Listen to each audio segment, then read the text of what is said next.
बहुत सारे ऐसे इंडियन स्टूडेंट होते हैं जिनका नीट स्कोर थोड़ा लो होता है, लेकिन इंडियन प्राइवेट मेडिकल कॉलेज को भी अफोर्ड नहीं कर सकते और वो कंट्रीज से बाहर भी बहुत दूर नहीं जाना चाहते। जी हाँ, ऐसी ही एक कंट्री के बारे में हम डिस्कशन करने जा रहे हैं। मैं वंशिका शर्मा और आज हम बात करने वाले हैं MBBS in Nepal with director of Unisys global mister Vinay Sharma. Thank you.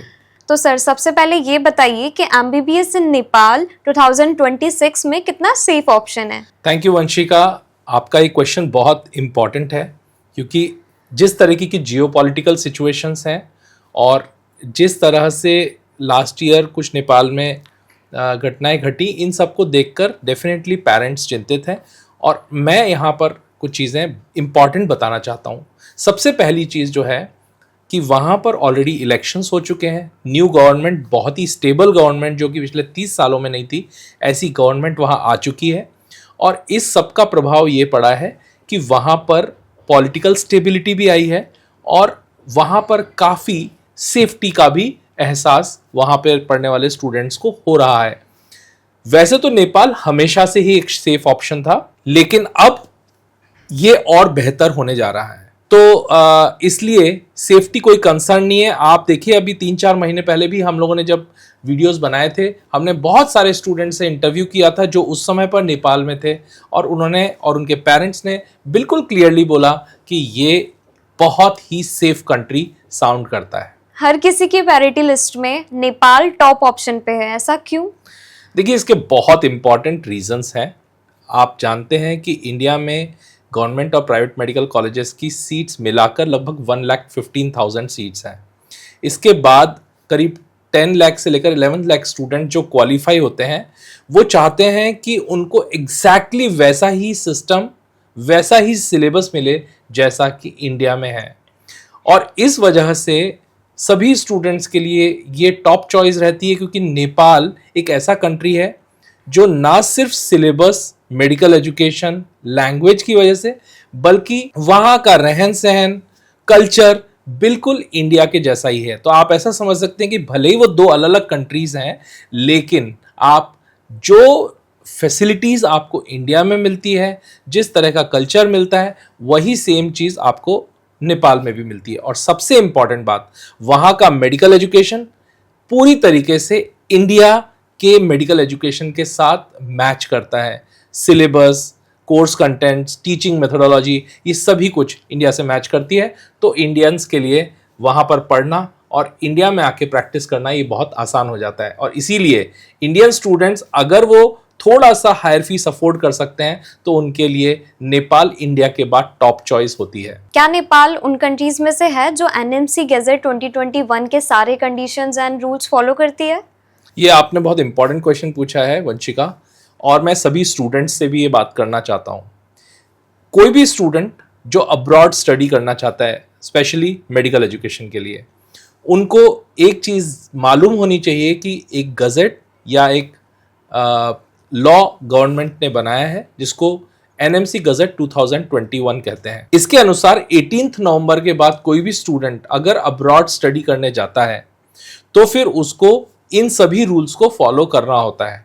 उसमें से पहला रूल है कि आपकी एजुकेशन मिनिमम 54 मंथ्स की होनी चाहिए। जब हम इसकी बात कर रहे हैं 54 मंथ्स की, it is for the MBBS course, not for the internship.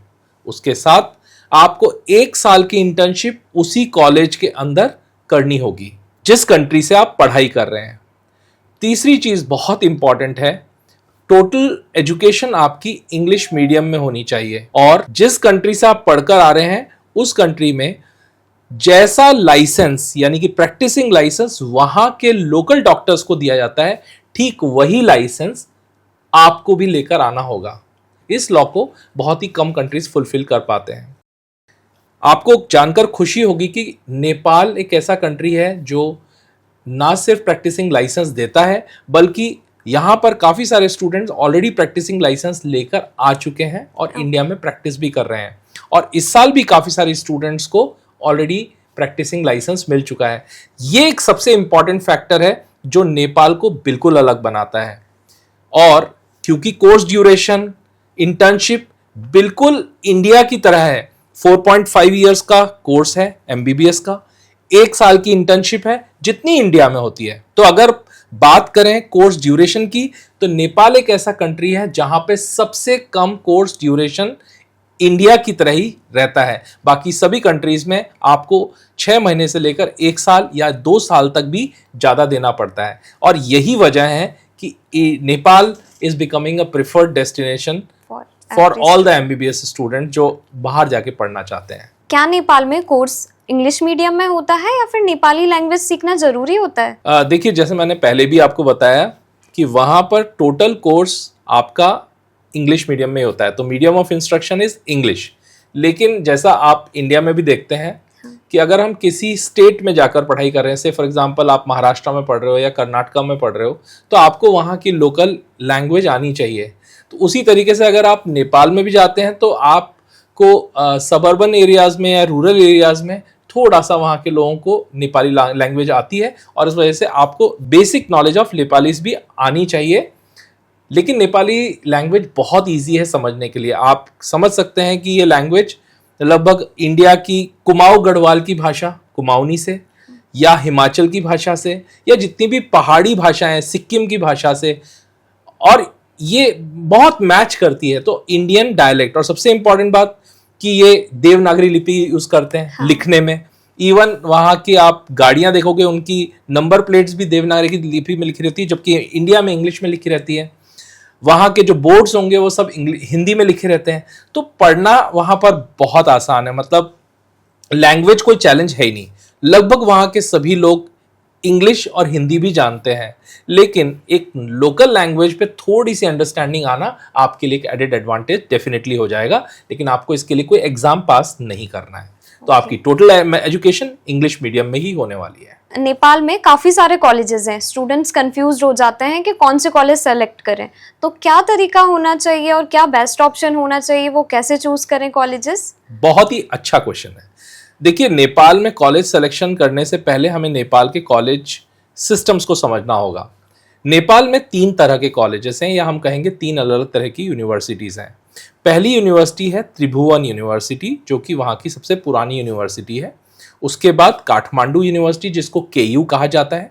और तीसरी तरह के कॉलेजेस हैं जो कि ऑटोनॉमस हैं या खुद ही यूनिवर्सिटीज़ हैं। तो हमें सबसे पहले तो इन सभी कॉलेजेस के बीच में डिफरेंशिएट करना होगा। ऑटोनॉमस कॉलेजेस वो हैं जो खुद एज अ यूनिवर्सिटी भी एक्ट करते हैं और अपने एग्जाम्स खुद ही कंडक्ट करते हैं। अब जैसे एग्जाम्पल लेते हैं बीपी कोइराला, एक ऐसा मेडिकल कॉलेज जहां की पोस्ट ग्रेजुएशन भी इंडिया में वैलिड है। तो ये ऐसे मेडिकल कॉलेजेस हैं वो ऑटोनॉमस। तो बीपी कोइराला एक ऑटोनॉमस मेडिकल कॉलेज है। वहीं IOM again is a very good college, जिसकी भी पीजी इंडिया में वैलिड है।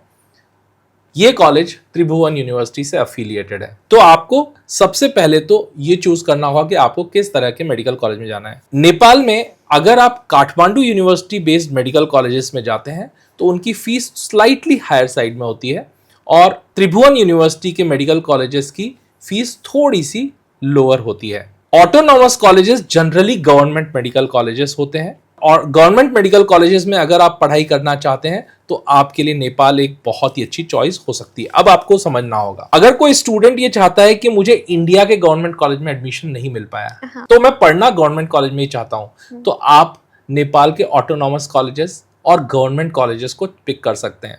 सबसे अच्छी बात यह है कि इन कॉलेजेस के अंदर कुछ डायरेक्ट एडमिशन के लिए भी सीट्स होती हैं, और कुछ सीट्स डायरेक्ट एंट्रेंस एग्जामिनेशन के थ्रू भी होती हैं। तो आपको इसके लिए एक स्ट्रैटेजी बनानी पड़ेगी कि आपको गवर्नमेंट कॉलेज में जाना है या प्राइवेट कॉलेज में जाना है, और अकॉर्डिंगली यूनिवर्सिटी सेलेक्ट कीजिए। दूसरा क्राइटेरिया होता है लोकेशन। नेपाल का जो टोटल बॉर्डर है लगभग इंडिया के 5 स्टेट्स के साथ कनेक्ट होता है, जिसमें सिक्किम, वेस्ट बंगाल, उत्तर प्रदेश, बिहार और उत्तराखंड, ये 5 स्टेट्स की बाउंड्रीज जो हैं वो नेपाल से कनेक्ट होती हैं। अब आप किस लोकेशन पे हैं, आपकी कनेक्टिविटी कौन से स्टेट से बेहतर बनती है। अगर आप बाई रोड जाना चाहते हैं तो रेल कनेक्टिविटी भी है, तो आप अगर बाई रेल जाना चाहते हैं तो आप कहाँ से आना चाहते हैं। और तीसरा, अगर आप बाई एयर आना चाहते हैं तो डेफिनेटली काठमांडू के रास्ते से आपको आना होगा। तो आपके लिए लोकेशन बहुत इंपॉर्टेंट पॉइंट है कॉलेज सिलेक्शन करने के समय। दूसरा चीज होता है बजट। अब अगर आप चाहते हैं कि मुझे लोएस्ट बजट मेडिकल कॉलेजेस चाहिए लेकिन मुझे काठमांडू में चाहिए, या मुझे लोएस्ट बजट मेडिकल कॉलेज चाहिए लेकिन वो काठमांडू यूनिवर्सिटी का होना चाहिए या त्रिभुवन यूनिवर्सिटी का होना चाहिए। तो आपको अकॉर्डिंगली कॉलेज सेलेक्ट करना होगा। और तीसरी चीज होती है, जो कॉलेज में आप जा रहे हैं उस मेडिकल कॉलेज का इंफ्रास्ट्रक्चर कैसा है, उसके हॉस्पिटल्स कैसे हैं, पेशेंट फ्लो कैसा है, जिस शहर में वो मेडिकल कॉलेज है वो शहर कैसा है, आपके लिए कनेक्टिविटी कितनी आसान है, ये सब चीजों को ध्यान में रखते हुए आप अपने लिए एक अच्छा कॉलेज सेलेक्ट कर सकते हैं। हालांकि नेपाल के ज्यादातर मेडिकल कॉलेजेस क्वालिटी वाइज काफी अच्छे हैं। मैं आपको एक चीज वापस से हाईलाइट करके कहना चाहूंगा, अगर आपको इंडिया के गवर्नमेंट मेडिकल कॉलेजेस में किसी कारण से एडमिशन नहीं मिल पाया है तो आप नेपाल के government medical colleges, top government colleges में भी पढ़ाई कर सकते हैं, और वो भी बहुत ऑप्टिमम बजट पे। तो इसलिए आपको ये डिसाइड करना है गवर्नमेंट कॉलेज चाहिए या प्राइवेट कॉलेज चाहिए। तो सर, इंडियन स्टूडेंट्स के लिए एडमिशन प्रोसेस क्या रहेगी नेपाल में? एंट्रेंस एग्जाम देना पड़ता है या फिर सिर्फ नीट ही काफी रहता है? दोनों तरह से आप एडमिशन ले सकते हैं नेपाल में। तो आपको नेपाल के एडमिशन प्रोसेस को पूरा एक्सप्लेन कर देता हूं। नेपाल में जो मेन बॉडी है, जैसे इंडिया में एनएमसी है, नेशनल मेडिकल कमीशन, वैसे ही नेपाल में है Nepal medical council, NMC. Plus वहां पर जो एग्जाम, जैसे इंडिया में नीट का एग्जाम होता है, वहां पर भी एक एग्जाम होता है जो कि वहां के लोकल स्टूडेंट्स के लिए होता है, जिसे एमईसी कंडक्ट करती है। और इस एंट्रेंस के थ्रू आप गवर्नमेंट और प्राइवेट मेडिकल कॉलेज दोनों में एडमिशन ले सकते हैं। अब देखिए, अच्छी बात यह है कि अगर आप वहां पे प्राइवेट मेडिकल कॉलेजेस में एडमिशन लेना चाहते हो तो आपको कोई एंट्रेंस देने की जरूरत नहीं है। आपके नीट स्कोर पे ही आपको वहां पे डायरेक्ट एडमिशन मिल जाता है। लेकिन अगर आप किसी गवर्नमेंट मेडिकल कॉलेज में एडमिशन लेना चाहते हैं, specially top government medical colleges में जैसे बीपी कोइराला, आईओएम, तो आपको एंट्रेंस के रास्ते से जाना होगा। नेपाल ऐसा एकमात्र कंट्री है जहां पर आपको नीट क्वालिफाई करना होगा जनरल कैटेगरी में, ना कि एससी, एसटी या ओबीसी में। तो अगर जनरल कैटेगरी का कट ऑफ 144 है तो आपके मिनिमम मार्क्स 144 होने चाहिए, तभी आप नेपाल के लिए एलिजिबल हैं। जबकि आप ओबीसी, एससी, एसटी कोटा में इंडिया में एलिजिबल होते हैं, लेकिन नेपाल के लिए आप एलिजिबल नहीं है। अब ऐसे स्टूडेंट जो इंडिया में एलिजिबल हैं और नेपाल में एलिजिबल नहीं है, वो क्या कर सकते हैं? They can use this method to entry.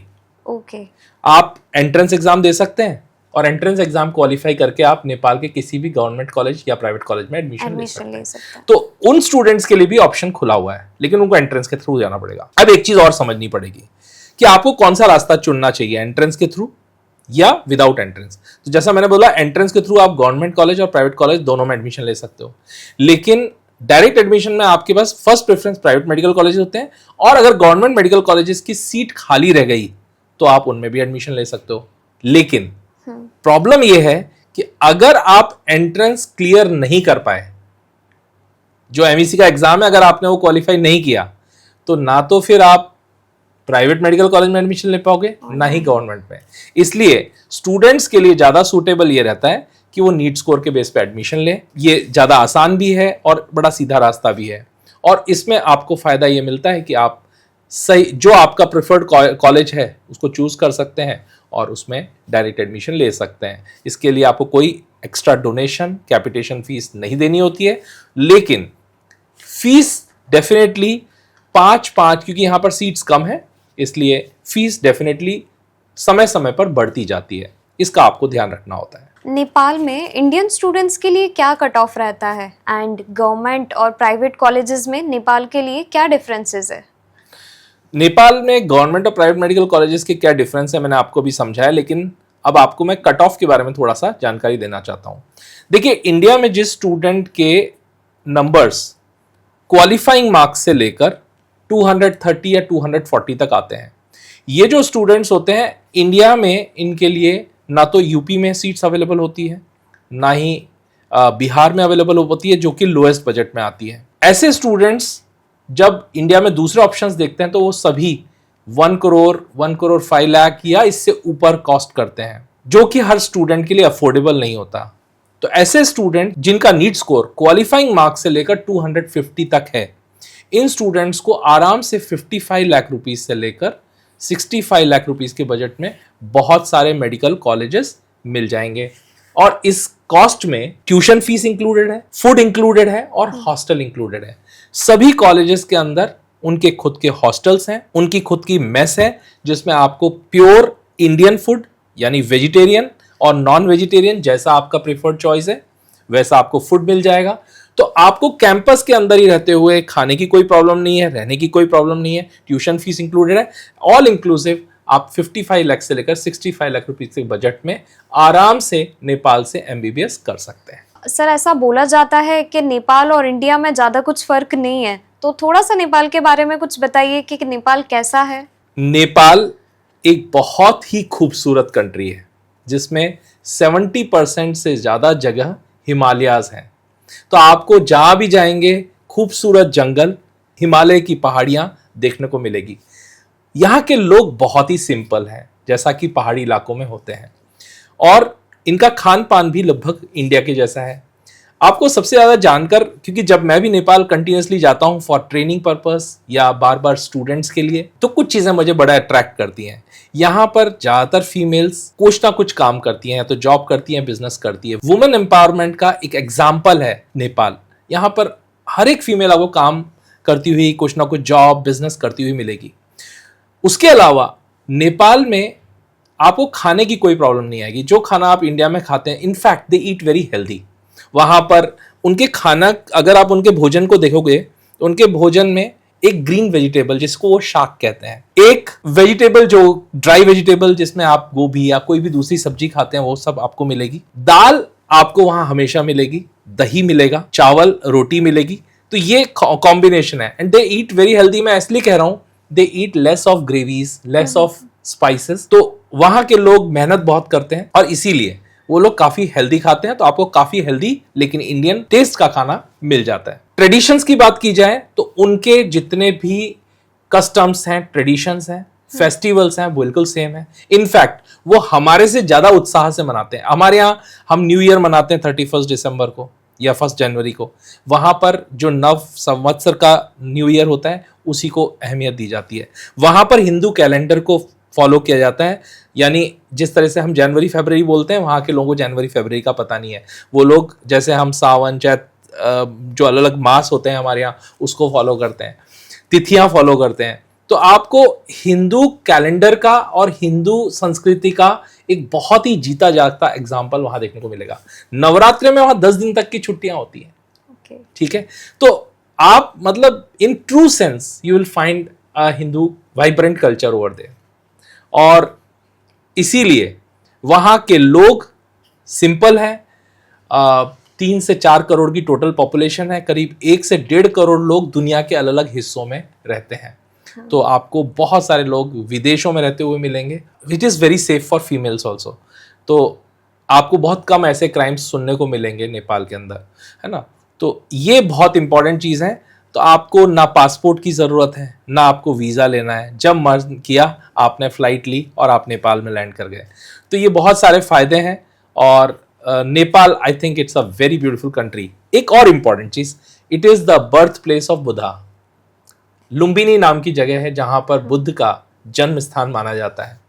तो आपको बुद्धिज्म हिंदुइज्म दोनों की बहुत ही खूबसूरत सी कॉम्बिनेशन यहाँ देखने को मिलती है। इसके अलावा जो हमारे यहाँ हिंदू संस्कृति में भगवान राम की विवाह हुई थी जानकी से, और जानकी जहाँ उनका जन्म हुआ वो जगह थी जनकपुर जो कि नेपाल में है। और ये सब कारण इंडिया और नेपाल के रिश्तों को और ज़्यादा स्ट्रॉन्ग बनाते हैं। और हमेशा बिजनेस के लिए, रिलेशनशिप्स के लिए बहुत सारे लोग वहाँ से यहाँ आके शादी करते हैं, यहाँ के लोग वहाँ आके शादी करते हैं। तो आपको कोई फर्क नजर नहीं आएगा, इसलिए you will enjoy this country. और जो हमारे ज्योतिर्लिंग हैं उन्हीं में पशुपतिनाथ का मंदिर भी काठमांडू में है, जिसके दर्शन करने के लिए लगभग हर हिंदू वहाँ जाता है। तो आप एक टोटल कॉम्बिनेशन देख सकते हैं in terms of culture, tradition, faith, ये सब कुछ बहुत कॉमन है। तो सर ये बताइए कि क्या नेपाल में क्लिनिकल एक्सपोजर स्ट्रॉन्ग होता है? पेशेंट फ्लो वहाँ का कैसा रहता है? क्योंकि ऑलमोस्ट इंडिया और नेपाल का वेदर तो सेम ही है। हाँ, इंडिया और नेपाल का वेदर सेम है, लेकिन कुछ 1-1.5 महीने हिमालयन रेंजेस के पास होने की वजह से थोड़ा सा ठंडा बढ़ जाता है। लेकिन again it is not very cold, not very harsh also. तो वहां पर वेदर सेम है, लिविंग कंडीशंस भी लगभग सेम है और डिजीज पैटर्न्स भी इस कारण से सेम है। पॉपुलेशन रीजनेबली ओके है शहरों के बीच में जो, तो वहां पर आपको पेशेंट फ्लो अच्छा मिलता है लगभग सारी मेडिकल कॉलेजेस जो थोड़े से पुराने हैं। तो उन सभी मेडिकल कॉलेज में आपको अच्छे पेशेंट्स देखने को मिलते हैं और आपको सेम डिजीज पैटर्न देखने को मिलती है। तो आपका ये एक्सपोजर बहुत काम आता है इंडिया में, आपको कोई डिफरेंस ही नजर नहीं आता। प्लस वहाँ के लोगों की लैंग्वेज भी समझने में दिक्कत नहीं आती। तो प्रैक्टिकली अगर आप देखें तो वहाँ का क्लिनिकल एक्सपोजर आपको बहुत ही सपोर्ट करेगा। इन सभी मेडिकल कॉलेजेस में आपको काफ़ी अच्छी क्वांटिटी में पेशेंट्स देखने को मिलते हैं और काफ़ी सारे ऐसे मेडिकल कॉलेजेस हैं जहाँ पर आपको काफ़ी क्रिटिकल केसेस जैसे कि किडनी ट्रांसप्लांटेशन, कार्डियो, इस तरह की बीमारियों का इलाज होता हुआ मिलेगा। तो वो डिपेंड करता है कि आपको किस तरह का कॉलेज पिक करना है।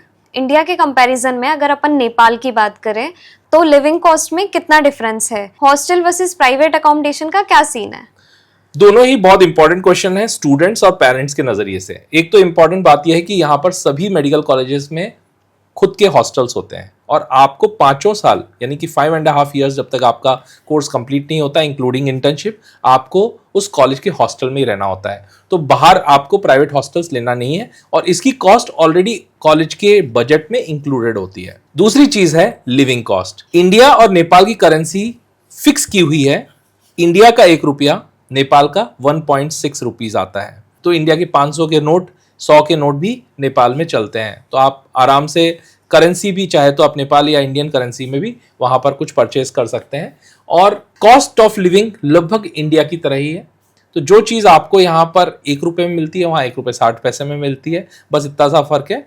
Almost the same cost of living जो आपको इंडिया में देखने को मिलती है। तो कोई बहुत ज़्यादा डिफरेंस आपको नहीं आएगा यहाँ पे। तो ऑन एन एवरेज जो हॉस्टल और लिविंग कॉस्ट होती है वो अप्रॉक्सीमेटली 2 लाख रुपीज़ के आसपास रहती है पर ईयर। ओके, जिसमें हॉस्टल और फूड दोनों इंक्लूड हो जाता है, which is approximately 15 to 16,000 rupees per month, same as India. Okay, Nepal में एमबीबीएस के लिए टोटल कितनी फीस होगी? कोई हिडन चार्जेस तो नहीं होते? देखिए, हिडन चार्जेस बात पे डिपेंड करते हैं कि आप किस माध्यम से वहां जाते हैं। ऑल्दो सभी कॉलेज की एक फिक्स्ड फीस होती है, लेकिन कई बार अगर आप गलत कंसल्टेंट पिक कर लेते हैं तो वो आपके साथ चीटिंग कर सकते हैं। इसीलिए एक ऑथेंटिक कंसल्टेंट होना बहुत ज़रूरी है। आपने देखा होगा कि हमारे लगभग हर मेडिकल कॉलेज के वीडियोस आपको यूट्यूब चैनल पे मिल जाएंगे। हम कोई भी कॉलेज तब तक सेलेक्ट नहीं करते जब तक हम आश्वस्त नहीं हो जाते कि यहाँ पर बच्चा सेफ है, उसकी पढ़ाई अच्छी होगी और बच्चा आराम से इंडिया में जाके FMG या नेक्स्ट एग्जाम क्लियर कर पाएगा। और इसीलिए हम हर कॉलेज को पर्सनली विजिट करते हैं, उसकी मैनेजमेंट, उसकी टीम के साथ हमारा डायरेक्ट टाई अप रहता है, तो हम कंट्रोल कर पाते हैं उस सिचुएशन के लिए। और नेपाल के अंदर फीस का एक स्ट्रक्चर होता है, क्योंकि नेपाल में लगभग 100 से 150 सीट्स होती हैं पर कॉलेज और उसमें से 33% सीट से लेकर 50% सीट्स इंटरनेशनल स्टूडेंट्स के लिए होती है, जिसमें इंडिया, श्रीलंका, बांग्लादेश जैसे कई कंट्रीज से स्टूडेंट्स आते हैं। लेकिन 95% स्टूडेंट्स यहाँ पर इंडियन ही होते हैं अगर अपन इंटरनेशनल स्टूडेंट्स की बात करें तो। ये जो सीट्स हैं, क्योंकि सीट्स लगभग 33 से लेकर 50 सीट्स हैं इंटरनेशनल स्टूडेंट्स के लिए, तो हर 5 या 10 सीट्स भर जाने पे फीस कॉलेज इंक्रीज कर देता है। तो कोई फिक्स फीस नहीं रहती कि आपको इतना ही फीस मिलेगा। आप जितना जल्दी बुकिंग कर लेंगे, जितना जल्दी एडमिशन ले लेंगे, उतना आप फायदा है। जैसे अगर आप नीट के एग्जाम तक या नीट के एग्जाम के 4-5 दिन बाद तक एडमिशन लेते हैं, आप टोटल फीस और टोटल बजट में 5 लाख रुपए से लेकर 12 लाख रुपए तक सेव कर सकते हैं। अब यहां पर एक बहुत बड़ा इंपॉर्टेंट हैक है। बहुत सारे स्टूडेंट काउंसलिंग में लास्ट तक वेट करते रहते हैं। मान लीजिए किसी के पास 200 नंबर है, 220 नंबर है, उसको मालूम है कि उसको इंडिया में एडमिशन नहीं मिलेगा, मिलेगा तो जो बजट जाएगा वो 1.2 या 1.1 करोड़ तक जाएगा। उसके बाद भी स्टूडेंट लास्ट तक वेट करता रहता है। अब इसमें क्या होता है, अगर आप लास्ट तक वेट करेंगे तो आपकी फीस बढ़ती जाएगी। हाँ। तो एक वाइज डिसीजन ये है, अगर आप नेपाल में एडमिशन लेना चाहते हैं तो आपको डिसीजन जल्दी लेना होता है and then you can save a good amount of money, क्योंकि अभी शुरुआत में कॉलेजेस काफी अच्छे डिस्काउंट्स देते हैं और बाद में ये फीस बढ़ती चली जाती है। प्राइवेट मेडिकल कॉलेजेस के लिए और गवर्नमेंट मेडिकल कॉलेजेस के लिए नेपाल गवर्नमेंट ने ऑलरेडी फीस फिक्स की हुई है। $75,000 for private medical college, $78,000 for government medical colleges। लेकिन क्योंकि हमारा कॉलेजेस के साथ काफी स्ट्रॉन्ग टाई अप है, तो हम कॉलेजेस से बहुत अच्छा निगोशिएशन करके हैवी डिस्काउंट्स लेते हैं और वो डिस्काउंट्स हम स्टूडेंट तक पहुंचाते हैं। तो अगर आप टाइमली डिसीजन लेते हैं, हमारे थ्रू जाते हैं, तो आपको काफ़ी अच्छे डिस्काउंट्स मिल सकते हैं, provided take the decision at the right time. तो सर, नेपाल में कुछ टॉप कॉलेजेस के बारे में बताइए जो इंडियन स्टूडेंट्स के लिए बेस्ट हो। देखिए, कुछ टॉप कॉलेजेस के लिए मैं क्राइटेरिया समझा देता हूं। 2 कॉलेजेस का नाम लूंगा। सबसे पहले Manipal college of medical sciences, जो कि इंडियन मैनेजमेंट द्वारा रन किया जाता था, और कॉलेज ऑफ मेडिकल साइंसेज। ये दोनों कॉलेजेस नेपाल के सबसे पुराने प्राइवेट मेडिकल कॉलेजेस हैं, मोर देन 30-35 ईयर्स ओल्ड। इन दोनों कॉलेजेस में 50% सीट्स इंटरनेशनल स्टूडेंट्स के लिए रिजर्व्ड हैं। यहां तक कि आप देखोगे मणिपाल कॉलेजेस के अंदर या कॉलेज ऑफ मेडिकल साइंस के अंदर तो तिरुपति बालाजी का मंदिर है। इसके बाद आते हैं दूसरे कॉलेजेस, जैसे अगर आप काठमांडू में अपने आप को लोकेट करना चाहते हैं तो काठमांडू उन स्टूडेंट्स के लिए बहुत यूजफुल है। अगर आप महाराष्ट्र से हैं, साउथ से हैं, तो आप डेफिनेटली बाई एयर आना चाहेंगे, उनके लिए काठमांडू बेटर ऑप्शन है क्योंकि वहां एयरपोर्ट है। अगर आप कम बजट में जाना चाहते हैं तो किस्ट medical college is a very good option, जो कि बिल्कुल एयरपोर्ट के नजदीक है। इसके अलावा नेपाल मेडिकल कॉलेज और काठमांडू मेडिकल कॉलेज, ये भी बहुत अच्छा ऑप्शन है। इसके अलावा KUSMS है, काठमांडू यूनिवर्सिटी का main campus, Kathmandu university school of medical sciences. ये बहुत अच्छे कॉलेजेस हैं। अब अगर आप यूपी या बिहार के हैं और आप चाहते हैं कि मैं तो बाई रोड ही चला जाऊं नेपाल में, क्योंकि आपको वीजा नहीं लगता, कोई पासपोर्ट की जरूरत नहीं, आप आधार कार्ड या वोटर आई कार्ड दिखाकर भी जा सकते हैं, तो फिर आपके लिए ऑप्शन है। जो वेस्ट बंगाल से आ रहे हैं उनके लिए सबसे नजदीकी कॉलेज पड़ेगा B&C मेडिकल कॉलेज, जो कि बेटा मोड़ पे है, बिल्कुल 5 किलोमीटर दूर है बॉर्डर से, इंडियन बॉर्डर से। थोड़ा सा और अंदर आ जाएंगे, विराटनगर नाम का शहर है, जहां पर जोगबनी तक तो ट्रेन आती है। जोगबनी बॉर्डर से 17 किलोमीटर की डिस्टेंस पे विराटनगर में 2 कॉलेजेस हैं, विराट मेडिकल कॉलेज और नोबल मेडिकल कॉलेज। दोनों बहुत ही पुराने मेडिकल कॉलेजेस हैं, रेप्यूटेड मेडिकल कॉलेज हैं, और विराटनगर एक बहुत ही सुंदर शहर है जो कि वहां का बिजनेस हब भी है, क्योंकि इंडियन काफी सारे ट्रेडर्स, बिजनेसमैन यहां पर बिजनेस करने जाते हैं। तो इस तरह से अगर आप हिली एरिया में रहना चाहते हैं तो आप मणिपाल सेलेक्ट कर सकते हैं, काठमांडू में रहना चाहते हैं तो आपके चॉइस अलग होंगे, आप इंडियन बॉर्डर के आसपास चाहते हैं तो आपके कॉलेज चॉइसेस अलग होंगे। इसके अलावा बजट भी एक प्रायोरिटी होगी, जैसा मैं पहले भी बता चुका हूं। तो these are some of the good colleges. इसके अलावा लुम्बिनी, देवदहा, ये लो बजट में काफी अच्छे कॉलेजेस हैं, जिनमें कम बजट आता है, काफी अच्छे मेडिकल कॉलेजेस हैं। और अगर आप यूनिसिस ग्लोबल की टीम का सपोर्ट लेते हैं तो हम आपको अश्योर कर सकते हैं admission in a government medical college also. Thank you so much sir, आपने MBBS इन नेपाल के बारे में बहुत डिटेल में समझाया। उम्मीद है स्टूडेंट्स के लिए ये इन्फॉर्मेशन बहुत यूजफुल रहेगी। अगर इसके बाद भी आपके मन में कोई भी सवाल आ रहा है तो कमेंट बॉक्स में जरूर बताइएगा। वीडियो अच्छा लगा हो तो लाइक कीजिए, सब्सक्राइब कीजिए, बेल आइकन को प्रेस कीजिए, जिससे आने वाले हर वीडियोस का नोटिफिकेशन आपको इजीली मिल जाए। तब तक के लिए take care and all the best for your future journey.